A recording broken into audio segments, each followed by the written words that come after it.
Assalamualaikum warahmatullahi wabarakatuh. Perkenalkan, nama saya Zidane Bismara Gading, berasal dari kelas 10 DRBK 2. Di sini saya akan menjelaskan tentang algoritma dan pemrograman saat pemrograman.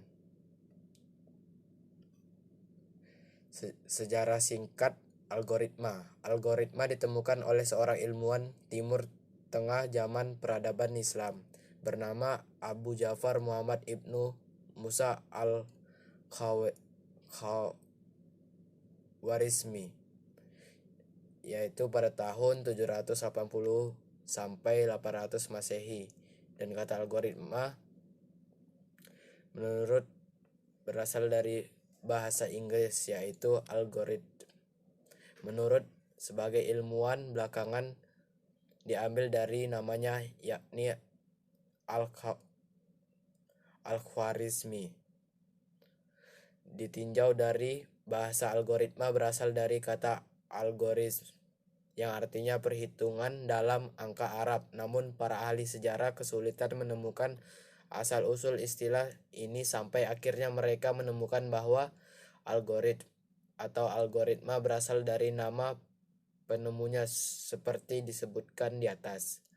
Al-Khwarizmi juga dikenal sebagai penemu aljabar dan algebra, dan juga beliau ini adalah seorang ahli astronomi di masanya. Pengertian algoritma. Algoritma secara singkat didefinisikan sebagai langkah-langkah sistematis dan logis dalam menyelesaikan suatu masalah. Dengan konsep algoritma, maka suatu permasalahan harus diselesaikan secara sistematis, logis, dan bisa diuji benar atau salahnya. Karena algoritma adalah sebuah konsep, maka tentu setiap orang bisa mempunyai algoritma yang berbeda-beda terhadap masalah yang sama. Contoh, ada suatu permasalahan si X dan solusinya adalah si Y. Maka tiap orang bisa mendapatkan si Y dengan algoritma mereka masing-masing. Tidak harus sama, akan tetapi menghasilkan output yang sama, yaitu si Y. Pada prakteknya, penerapan algoritma harus efisien. Efisien di sini artinya cepat, tepat, dan simpel. Seperti kasus membuat software komputer. Software yang dibuat dengan algoritma yang baik akan menghasilkan software yang efisien, tidak banyak bug dan makan banyak memori yang tidak perlu. Misalnya, penyajian algoritma biasanya tertuang dalam bentuk pseudocode, kode, flowchart, dan diagram. Contoh, kita ingin membuat aplikasi untuk menghitung luas segitiga, maka algoritmanya dapat ditulis: 1. Input panjang alasnya. 2. Input panjang tingginya. 3. Masukkan rumus matematika setengah kali alas kali tinggi. Tampilkan hasilnya dan selesai. Algoritma di atas ditulis keadaan bahasa pemrograman seperti C, C++, Java, Python, PHP, DSB sesuai kebutuhan. 3. Pemrograman. Pemrograman adalah proses membuat suatu program dengan algoritma plus bahasa pemrograman. Sebuah software hanya bisa terwujud jika dibuat dengan algoritma dan bahasa pemrograman. Langkah-langkah dilakukan dalam pemrograman yaitu yang umum adalah definisikan masalah, mengumpulkan kebutuhan, buat algoritma dan struktur cara penyelesaian, menulis program dengan bahasa pemrograman, testing dan verifikasi program, implementasi instalasi pemrograman, dokumen program, pemeliharaan program. Kita bisa memilih bahasa pemrograman apa saja yang kita mau dan kuasai. Namun tentu tidak semua bahasa pemrograman cocok dengan permasalahan yang ada dan kita wajib mencari tahu manakah yang cocok dan sesuai dengan kebutuhan kita. Contoh, untuk membuat app Android kita bisa pilih bahasa pemrograman Java. Untuk app iOS kita pakai Swift dan Objective-C. Untuk website kita bisa pakai PHP atau JavaScript. Membuat games pakai C++ DSB. Dalam membangun aplikasi software engineering, metode yang umum digunakan adalah waterfall, agile, scrum, extreme programming, rapid application development, dan flowchart. Flowchart adalah urutan proses kegiatan yang digambarkan dalam bentuk simbol flowchart atau bagian alir. Juga didefinisikan sebagai diagram yang menyatakan aliran proses dengan menggunakan anotasi semisal persegi, panah, oval, wajik, dan lain-lain. Penggunaan flowchart sangat penting, bahkan Dr.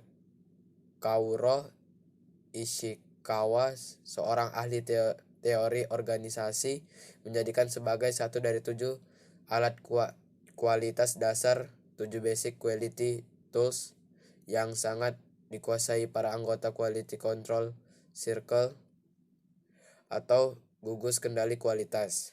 Melalui flowchart kita bisa melihat langkah-langkah proses secara mendetail, lengkap dengan aktivitas yang terjadi. Flowchart banyak dipergunakan sebagai alat komunikasi dan dokumentasi. Fungsi flowchart: 1.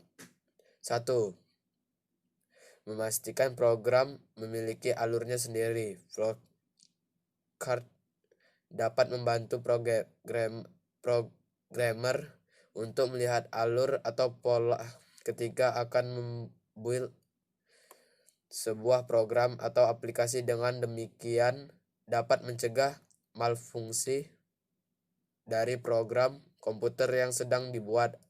Program atau aplikasi yang dihasilkan pun dapat bekerja secara optimal. 2. Melihat keseluruhan program. Flowchart membantu Anda melihat rangkaian program secara keseluruhan, universal. Hal ini memudahkan siapapun untuk melihat rancangan suatu program, tak terbatas bagi programmer saja. 3. Melihat proses dari sebuah program ketika dijalankan. Ini masih ada kaitannya dengan fungsi flowchart dengan poin kedua. Flowchart program dapat digunakan untuk melihat proses-proses yang akan terjadi ketika program dijalankan. Artinya, Anda bisa melihat penjelasan dari setiap proses di dalam program. Misalnya saja ketika akan membuat aplikasi neraca keuangan. Di dalam neraca keuangan misalnya saja terdapat input penjualan. Nah, melalui flowchart, program akan bisa melihat bagaimana input penjualan diperoleh, lengkap dengan dari mana data itu didapatkan. 4. Pedoman dapat menyusun atau mengembangkan aplikasi. Fungsi flowchart program selanjutnya ialah menjadi pedoman dan menyusun atau mengembangkan aplikasi. Hampir sama dengan fungsi flowchart pada umumnya. Flowchart program juga dapat digunakan untuk melihat alur tahapan proses sebuah program, lengkap dengan kegiatan yang terjadi. Hal ini tentu akan banyak membantu pada saat pengembangan sebuah program. Simbol flowchart beserta fungsinya. Flowchart memiliki simbol-simbol tersendiri dari setiap anotasi-anotasi geometri yang digunakan. Beberapa simbol flowchart sering digunakan dalam pembuatan sebuah sistem, sedangkan lainnya jarang digunakan kecuali dalam pembuatan proses yang kompleks dan rumit. Terminal point symbol atau simbol titik terminal menunjukkan pemulaan start atau akhir stop dari suatu proses. Flow direction symbol atau simbol arus adalah simbol yang digunakan untuk menghubungkan antara simbol yang satu dengan simbol yang lain, connecting line. Simbol ini juga berfungsi untuk menunjukkan garis alir proses. Processing simbol atau simbol proses digunakan untuk menunjukkan kegiatan yang dilakukan oleh komputer pada bidang industri, proses produksi barang. Simbol ini menggambarkan kegiatan inspeksi atau yang biasa dikenal dengan simbol inspeksi. Decision simbol, simbol keputusan, merupakan simbol yang digunakan untuk memilih proses atau keputusan berdasarkan kondisi yang ada. Simbol ini biasanya ditemui pada flowchart program. Input, output, simbol keluar masuk, menunjukkan proses input-output yang terjadi tanpa bergantung dari jenis peralatannya. Predefined process, simbol terdefinisi, merupakan simbol yang digunakan untuk menunjukkan pelaksanaan suatu bagian prosedur. Dengan kata lain, prosedur yang terinformasi di sini belum detail dan akan dirinci di tempat lain. Terus konektor on-page. Simbol ini fungsinya adalah untuk menyederhanakan hubungan antar simbol yang letaknya berjauhan atau rumit bila dihubungkan dengan garis dalam satu halaman. Konektor off-page. Sama seperti on-page, konektor hanya saja simbol ini digunakan untuk menghubungkan simbol dalam halaman berbeda. Label dari simbol ini dapat menggunakan huruf atau angka. Preparation simbol, simbol persiapan, merupakan simbol yang digunakan untuk mempersiapkan penyimpanan di dalam storage. Manual input simbol digunakan untuk menunjukkan input data secara manual menggunakan online keyboard. Manual operation simbol, simbol kegiatan manual, digunakan untuk menunjukkan kegiatan proses yang tidak dilakukan oleh komputer. Dokumen simbol, jika Anda menemukan simbol ini artinya input berasal dari dokumen dalam bentuk kertas atau output yang perlu dicetak di atas kertas. Multiple dokumen, sama seperti dokumen simbol, hanya saja dokumen yang digunakan lebih dari satu dalam simbol ini. Display simbol adalah simbol yang menyatakan penggunaan peralatan output secara layar monitor, printer, plotter, dan lain sebagainya. Delay simbol, sesuai dengan namanya, digunakan untuk menunjukkan proses delay, menunggu yang perlu dilakukan, seperti menunggu surat untuk diarsipkan. Movement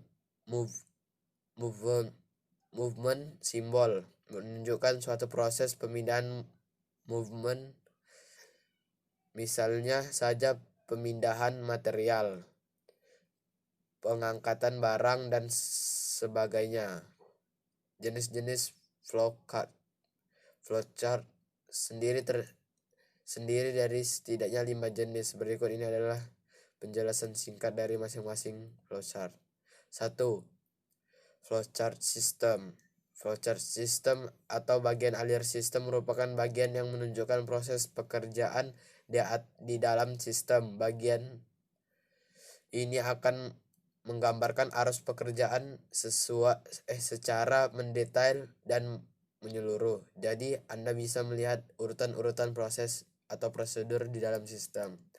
Flowchart dokumen. Flowchart dokumen atau dikerap disebut flowchart formuliran diagram alir yang menggambarkan proses dari laporan dan formulir lengkap dengan tembusan-tembusannya. Simbol-simbol yang digunakan pada flowchart dokumen masih sama dengan flowchart sistem. Adapun simbol-simbol flowchart dapat Anda lihat pada ulasan simbol dan flowchart di bagian bawah. 3. Flowchart skematis.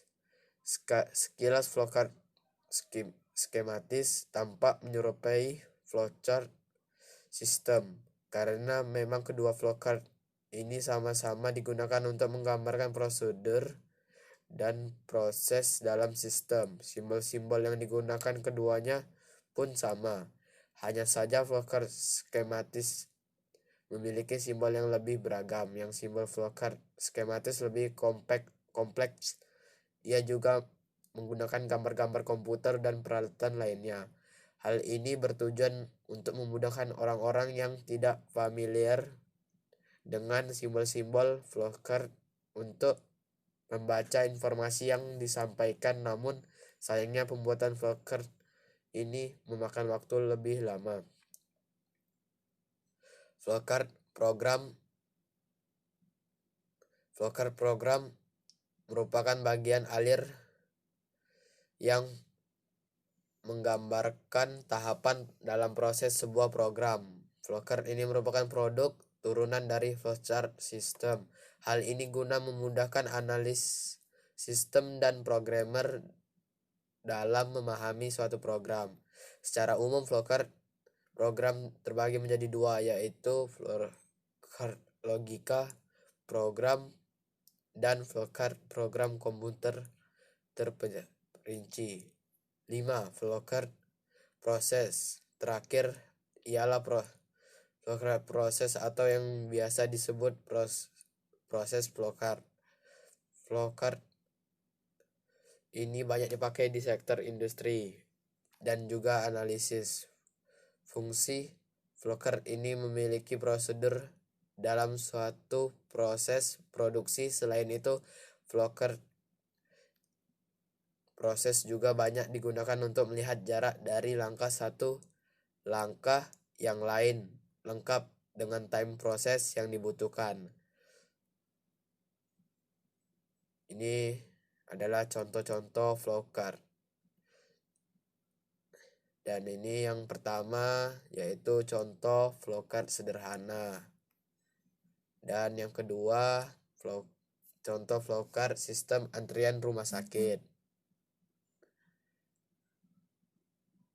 Nah, cuman segitu yang bisa dijelaskan. Sekian dari saya. Terima kasih. Dan apabila ada kata-kata yang salah, mohon dimaafkan. Terima kasih.